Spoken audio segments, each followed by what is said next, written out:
What's going on, everybody? I just wanted to make a quick list of GameCube games that we need on the Switch, games that you might have forgotten about.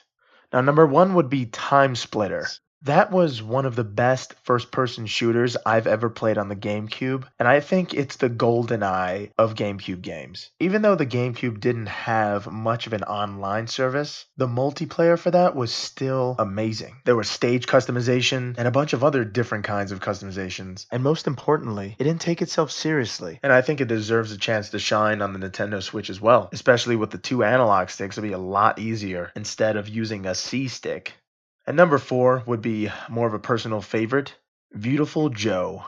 I remember playing this game and watching the show for the first time, and the art style just blew me away. And the director, Hideki Kamiya, made it so much fun to control Beautiful Joe in slow motion and dodge bullets and do multiple hit combos to your enemies. If they could port that over to the Switch, not only would the red colored Joy-Cons truly find their home, but playing that game handheld would come to prove that its timed missions are best handled in handheld. And that's why there was a PSP port. But I want the original GameCube Beautiful Joe on this. Make it happen, Nintendo. Now, number three would be obvious. Sonic Adventure 2 Battle. I remember all the painstaking steps I would have to take just to play Sonic Adventure 2 Dreamcast version on my Android phone. If we could somehow get the official Sonic Adventure 2 Battle port on the Switch, it would come with all the unlockables and the two-player battle modes. If somehow Nintendo could get a Sonic Adventure 2 Battle port, implementing online for it would make Sonic Adventure 2's two-player mode that much more accessible. I think that would be a welcome addition to the Nintendo Switch. Number two, Resident Evil 1 Remake. I know everybody wants Resident Evil 4 on that thing. It's a given. It's the greatest game to ever come out, and it started on the GameCube. But Resident Evil 1 Remake was more of a subtle masterpiece. It was terrifying, intuitive, and an instant classic on the GameCube. All of its HD remakes prove that point even further. If they can at least get a GameCube port, I'd be happy. But hopefully they get an HD remastered on there so we can have 1 and potentially 0. Now for the final game on the list,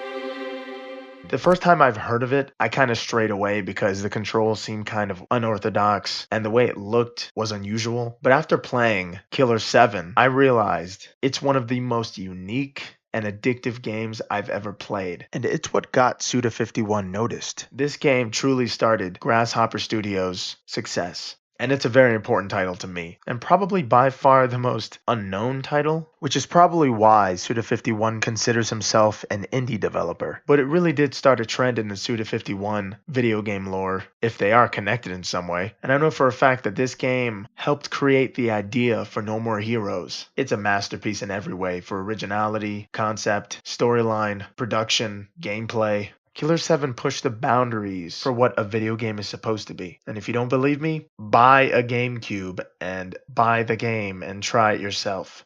You know what I mean. And of course, besides those 5 games, there's an extra. Number 0.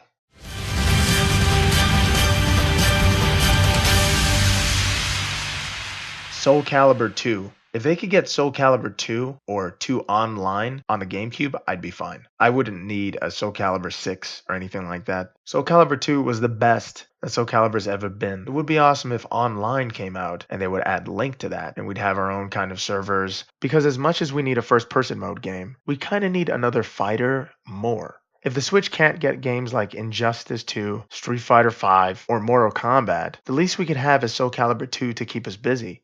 Anyway, guys, that's all I got. And let me know what GameCube games you want that you don't think a lot of people noticed. Or just any GameCube game that you would like to see on the Switch. And thank you guys for the positive feedback for the other videos. I'm not sick anymore. My voice is back, kinda. So I'll see you guys in the next video. Have a good one. Later.